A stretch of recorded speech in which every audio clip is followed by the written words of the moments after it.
अस्सलाम वालेकुम।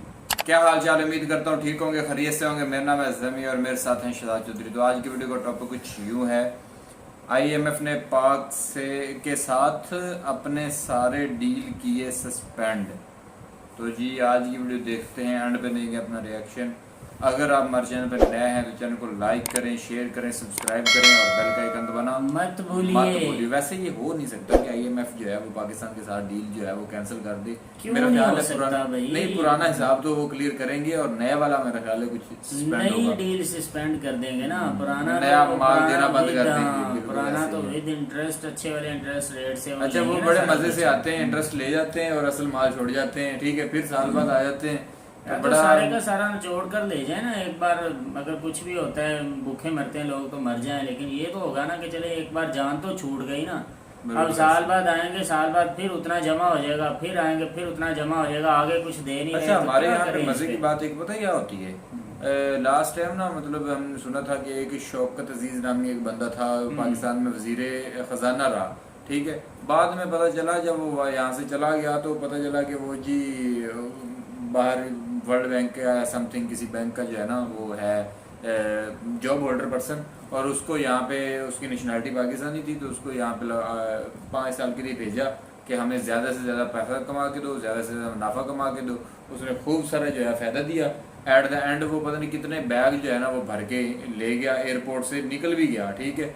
किसी ने रोका नहीं, क्योंकि वजीर ख़जाना था, तो वो जब भर के ले जा रहा था तो एयरपोर्ट पे पकड़ा भी गया, लेकिन फिर भी उनको जो है वो जाने दिया, और दोबारा ना वो अभी वापस आया, ना उसकी नस्ल में से कोई बंदा वापस आया। तो ये जनाब है हमारा सीन।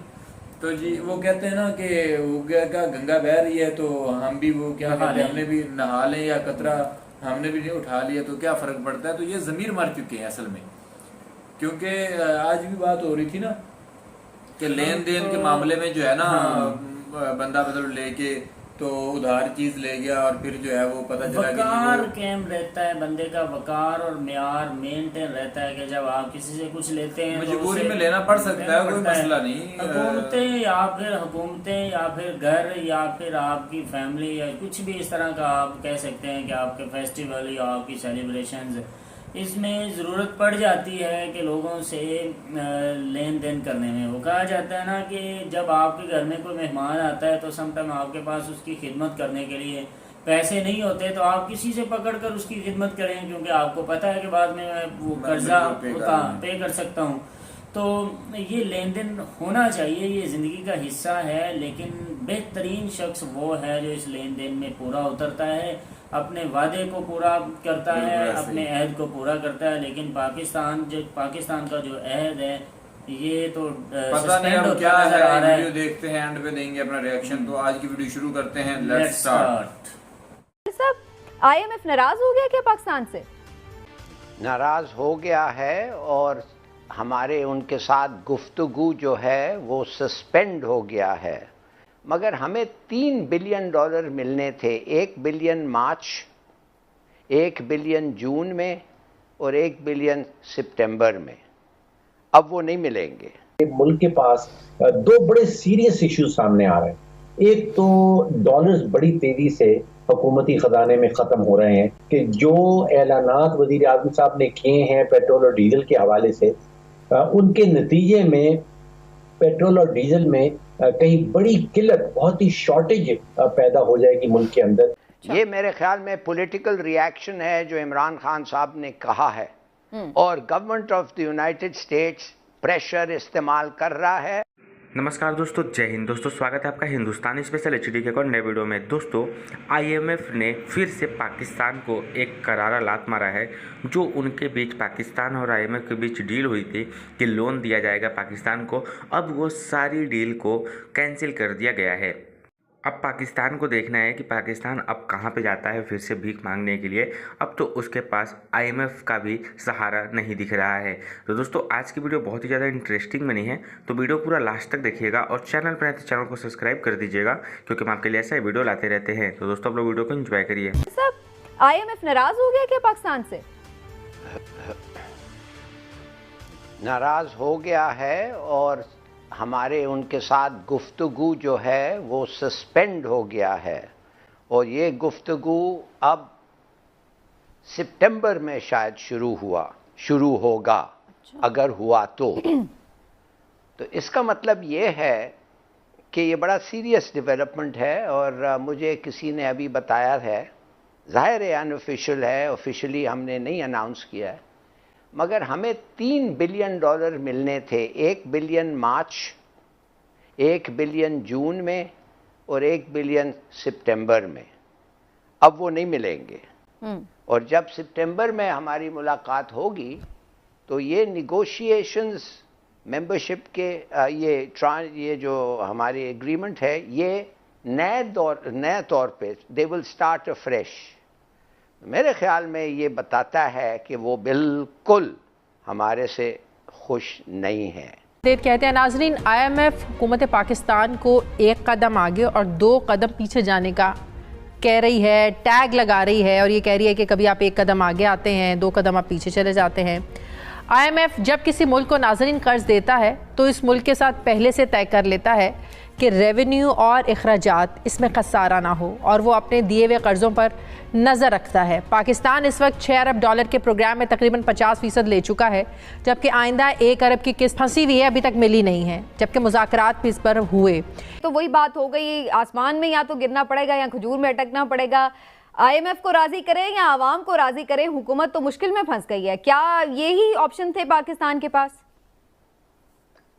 आप बिल्कुल ठीक कह रही हैं, बड़ी मुश्किल में फंस गई है हुकूमत। यहाँ पे मुझे महसूस ऐसे हो रहा है कि इमरान खान साहब, हमारे वज़ीर आज़म साहब जो हैं, वो सियासी बका की जंग लड़ रहे हैं, लेकिन उसमें उन्होंने जो माशी हथियार हैं उनका इस्तेमाल शुरू कर दिया है। अब इसका जो नुस्खा बन रहा है, जो 3 बातें अभी हिलाली साहब ने की हैं, बिजली का, पेट्रोल के हवाले से जो नुस्खा बनेगा अगले 4 महीने का, वो मेरे तखमीने के मुताबिक तकरीबन 350 अरब रुपए का नुस्खा है, और उसकी बजट में एलोकेशन नहीं है, और हुकूमत भी जानती है, ये वज़ीर आज़म साहब भी जानते हैं। तो यहाँ पे शायद सियासी मजबूरियों के तहत ये 10 रुपए छूट जो है पेट्रोल में और 5 रुपए छूट जो है वो बिजली में, उसका ऐलान तो कर दिया गया है, लेकिन ये जिसको कहते हैं ये सस्टेनेबल नहीं है। ये मुल्क के पास 2 बड़े सीरियस इश्यूज सामने आ रहे हैं।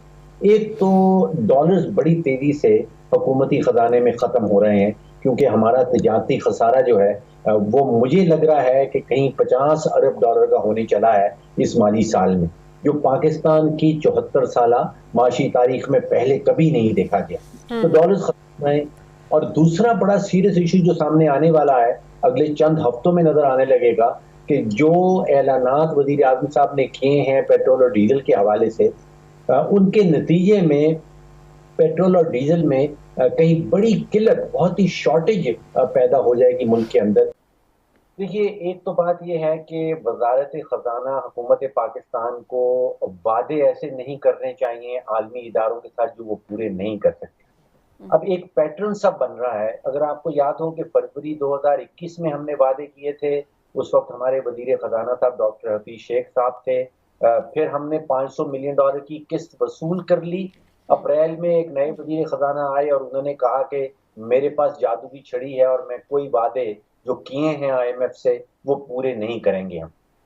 तो IMF क्या सोचता है कि वादे किए जाते हैं, $500 मिलियन की किस्त वसूल कर ली जाती है, और फिर वादों से हुकूमत पाकिस्तान, वजारत खजाना जो है वो पीछे हट जाती है।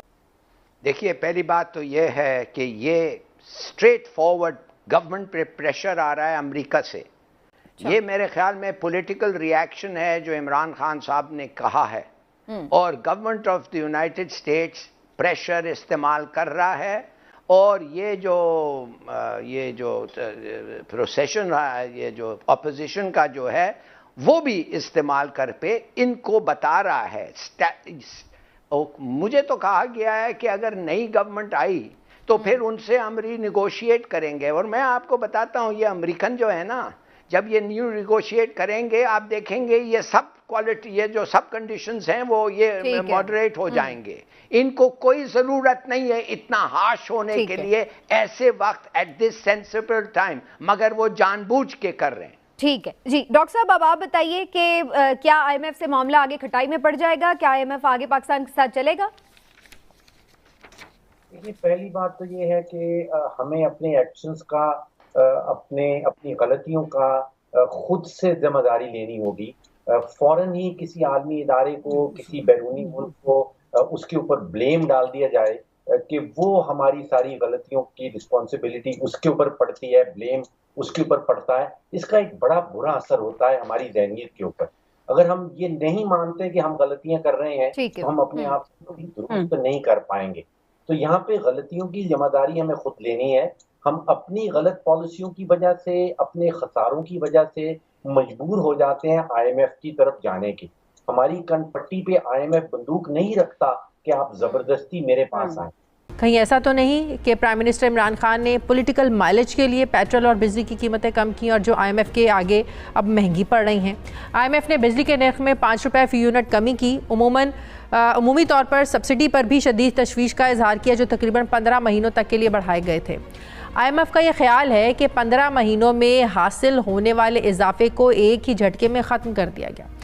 नाजरीन, आईएमएफ सिर्फ कर्ज नहीं देता बल्कि उसका क्लियरेंस सर्टिफिकेट कर्ज से भी ज़्यादा ज़रूरी है, क्योंकि दूसरे बैन अल-अक़वामी इदारों से भी कर्ज उसी के ठप्पे के बाद ही, उस क्लियरेंस के बाद ही मिलता है। यानी ये कहना बिल्कुल गलत नहीं होगा कि पाकिस्तानी मईशत और इसकी पॉलिसीज़ पूरी तरह आईएमएफ के कंट्रोल में हैं और स्टेट बैंक की खुद मुख्तारी के बाद कौमी मालियाती इदारे की जो है।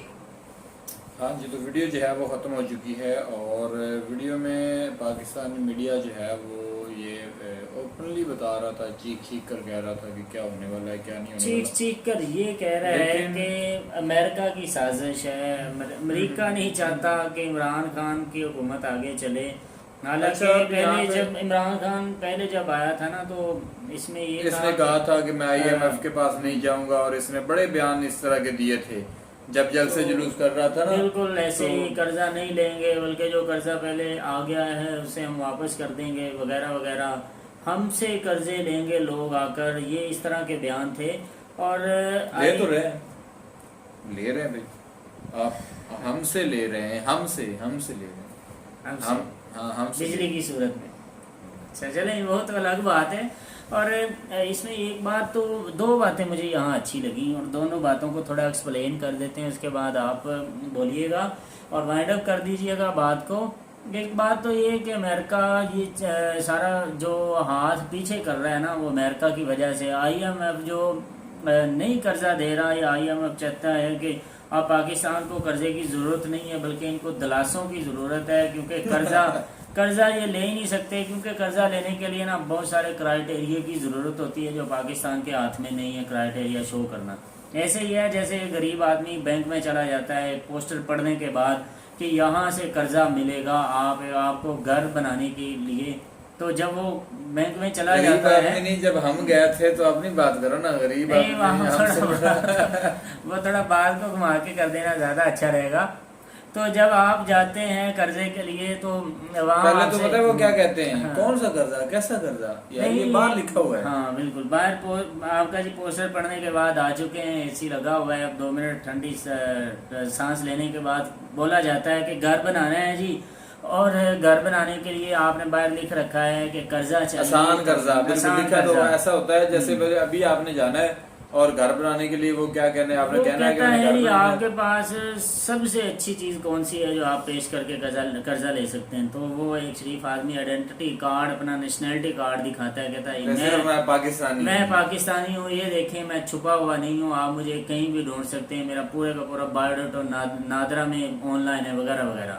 अब वो कहते हैं, इतनी सी बात करने पे वो बैंक वाला जो आपके सामने बैठा होता है वो मुस्कुराता है और हंसता है, वो कहता है कि भाई कर्जा ऐसे नहीं मिलेगा, आपको कर्जा लेने के लिए बैंक का जो पूरे का पूरा क्राइटेरिया उस पर पूरा उतरना पड़ेगा। अब जितना कर्जा आप लेंगे उससे के मसावी या उसके बराबर की या उससे ज्यादा रकम जो है वो आपका जो बनेगा बंदा जो आपकी जमानत देगा आपके अकाउंट में पहले से मौजूद हो, फिर आपको कर्जा मिल सकता है, वरना आपको कर्जा नहीं मिल सकता। अब वो जो बंदा वहाँ गया है कर्जा लेने के लिए, वो ऐसे देख रहा है, वो बैंक के एसीओं को देख रहा है, बैंक के एसी के नीचे मुख्तलिफ लोगों को बैठे हुए देख रहा है और परेशान है। अच्छा, यहाँ पे सर में एक और बात भी है, चलो वो तो हम बाद में कर देंगे। वो जो लास्ट टाइम जो है वो डेथ सर्टिफिकेट वाला सीन है, वो एक बंदे ने जो है वो सबसे पहले जो है उसने 1 लाख रुपया कर्जा लिया लेने के बाद उसने तो अपना विहार बनाया ना, वो कहते हैं विहार कहते हैं, उसने अपना ऐसे भी है ना, विहार मतलब बना लिया ना। ऐसे भी हाँ। करते हैं ना, तो वो बात आप बता रहे थे। तो हो जाता है ऐसे भी। वो एक बंदे ने कर्जा लिया, कर्जा लेने के बाद फिर उसने वापस कर दिया, तो 6 माह का टाइम था, उसने 4 माह के अंदर ही वापस कर दिया। थोड़ा था ना 50,000, फिर उसने लाख लेकर वो भी टाइम से पहले वापस कर दिया विद इंटरेस्ट, और फिर लिया, फिर उसने एट दी एंड उसने 20 लाख कर्जा लिया एक बैंक से, और बाद में 20 लाख में से 1 लाख उसने एक सेक्रेटरी को दिया जो गवर्नमेंट का सेक्रेटरी हो। 1 लाख लेने के बाद उसे बोला भाई आप मेरा डेथ सर्टिफिकेट बना दो कि मैं मर गया हूँ। तो अब वो सेक्रेटरी ने जब लाख देखा, उसने कहा बड़ी बात है यार, एक साइन ही तो करने, किसको पता है, किसने देखना आगे ये मरा या नहीं मरा। तो उसने जी बना दिया उसका डेथ सर्टिफिकेट। अब वो बंदा अपने घर गया, उसने अपनी बीवी को सारी कहानी सुनाई। बीवी अब वो रोती रोती लेकर चलेगी बैंक में कि मेरे जो हस्बैंड थे उनकी फलां डेट की डेथ हो चुकी है, वगैरह वगैरह। अब वो कर्जे वालों ने उसने कहा जी ये तो एक पॉलिसी है, ये तो एक किस्म की शिक होती है उसके अंदर कि जब आप कर्जा लेते हैं तो आपकी डेथ हो जाती है, इस सूरत में आपको बैंक जो कर्जा माफ़ कर देता है। अब होता क्या है, ये IMF नहीं है, ये आम पाकिस्तानी बैंक की बात कर रहे हैं। IMF आप मर भी जाए ना तो कर्जा माफ नहीं करेगा।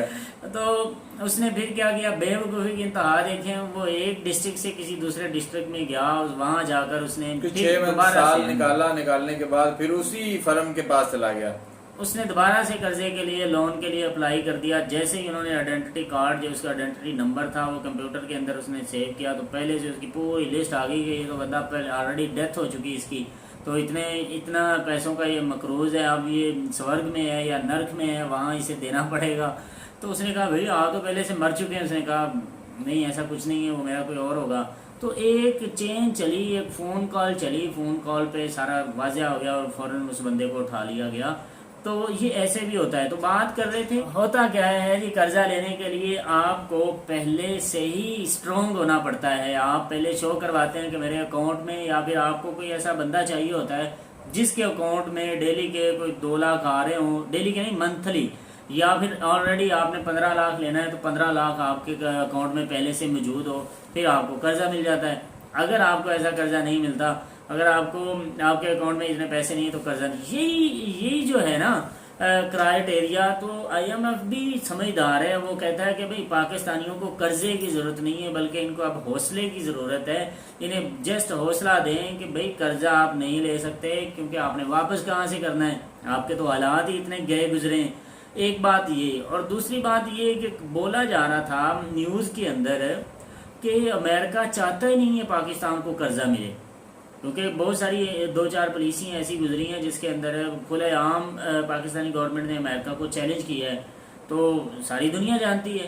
अब एक बंदे को आप चैलेंज भी कर रहे हो, या आप एक बंदे की टी-शर्ट पहन कर उसके पास मांगने भी जा रहे हो, तो उसी के ब्रांड आप पहन कर, उसी के कंट्री में, उसी की सिटी में खड़े होकर आप वहाँ की गवर्नमेंट के खिलाफ बोलेंगे, तो जाहिर सी बात है वो कहेंगे तो सही कि भाई हम आपको कर्जा नहीं देंगे। एक बात तो ये होगी। दूसरी बात ये बोली गई कि कर्जा लेने के लिए समटाइम हमारी अपनी कुछ गलतियाँ होती हैं जिसकी वजह से हमें कर्जे नहीं मिलते। जो 2 बातें मैंने नोट की, तो मुझे ये दूसरी वाली ज़्यादा ऑथेंटिक लगी कि हम अपने गिरेबान में नहीं जानते, हम अपनी गलतियाँ भी दूसरों पर थोप देते हैं। हम कहते हैं कि नहीं जी इसमें हमारा कोई कसूर नहीं है, ये हो गया, ऐसे हो गया, अमेरिका साजिश कर रहा है, भारत साजिश कर रहा है, फलां साजिश कर रहा है, वगैरह वगैरह। तो हम अपनी गलतियाँ हम नहीं मानते। हालांकि होना ऐसे चाहिए था कि हम अपनी गलतियों को देखें और फिर एक पूरा एक लिस्ट बनाएं कि वहाँ भी हम, यहाँ भी गलत है, यहाँ भी गलत है। तो इतनी गलतियों की जब तलाफी होगी, माफ़ी होगी, उसके बाद हो सकता है हमें कोई कर्जे की सूरत में पैसे मिलें। तो हम बजाय माफ़ी मांगने के अकड़ कर कहते हैं कि हमें दोगे कर्जा, तो फिर जाहिर सी बात है डेफिनेटली वो आपको कहेंगे भी कहाँ का कर्जा, एक तो मांगते हो ऊपर से एक चोरी और दूसरी सीना चोरी। तो ऐसा नहीं होता कंट्रीज चलाने के लिए। जब आपने दूसरे कंट्री से कर्जा लेना होता है तो उनकी कुछ मानना पड़ती हैं, कुछ उनके जो होते हैं क्राइटेरिया उन पर पूरा उतरना होता है, वरना आपको कर्जा नहीं दिया जाता। हाँ जी, तो इसी के साथ वीडियो करते इख्तिताम, मिलेंगे नेक्स्ट वीडियो के साथ। तब तक के लिए हमें दीजिए इजाज़त। अल्लाह हाफिज़।